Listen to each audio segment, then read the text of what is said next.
Everton may be about to break a 33-year taboo and negotiate directly with Liverpool. That's right, you heard. And it doesn't stop there, you see. A multi-champion fullback, a $30 million target who escaped in the middle of the night, and a curious partnership in Miami could change everything for the Toffees in the summer. There's a hot backstage, movement in the corridors of Finch Farm, and a green light from Moyes. But there's something here that won't please everyone. So leave a like, subscribe to the channel, and stay with me until the end, because you'll want to know every detail. Who would have thought, huh? After more than 3 decades, without even considering doing business with the city's biggest rival, Everton may be willing to cross that line, and it's not just Ben Doak. Now, another name has entered the mix and promises to mess with the fans' heads: Harvey Elliott. Elliott, a standout for the England under-21 team, has been attracting attention from practically half of the Premier League. But among so many interested parties, Everton appears to be one of the clubs that is monitoring the situation most closely. The curious thing? Liverpool is not closing its doors. The sale is possible, but they want a lot of money. However, there is one detail that could become a stumbling block. Elliott is not exactly a name that the Blue fans like. And to complicate matters even more, Liverpool knows that if they sell to a direct rival, the price will be inflated.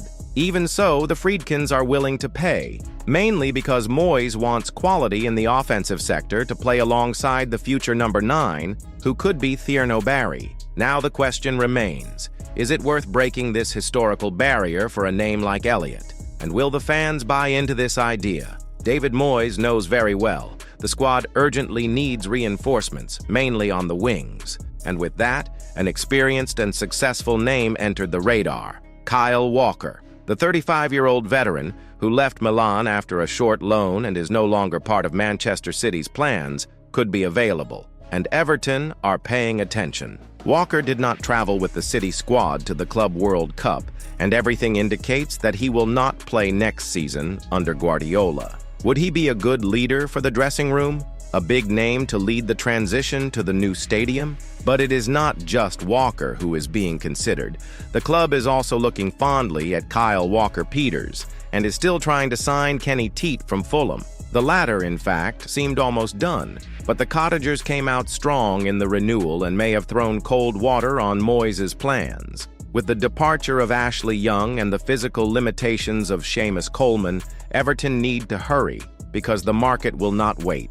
Oh, fans, this one hurt. While the fans were sleeping and the transfer window seemed to be at a standstill, Sunderland acted in the dead of night and signed Habib Diarra, one of David Moyes' most desired midfield players. The deal was confirmed by Fabrizio Romano, $30 million paid to Strasbourg. And worse, Leeds had already pulled out and Everton were still assessing the situation. When they realized, it was already too late. Moyes' former club pounced and took the 21-year-old player who, in addition to being a captain on the field, already shows the personality of a veteran. The most frustrating thing is that this type of signing would have made a huge difference at Finch Farm. And once again, Everton seemed to be one step behind. With Calvert-Lewin's contract about to expire and the number 9's future still uncertain, the slow pace of the transfer market is starting to worry. If Carlos Alcaraz was the first player in this new phase, fans are now waiting for Thierno Barry, who could be the next name to be announced.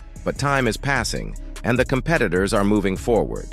And speaking of Alcaraz, the Argentine was recently spotted training in Miami with none other than Jack Harrison.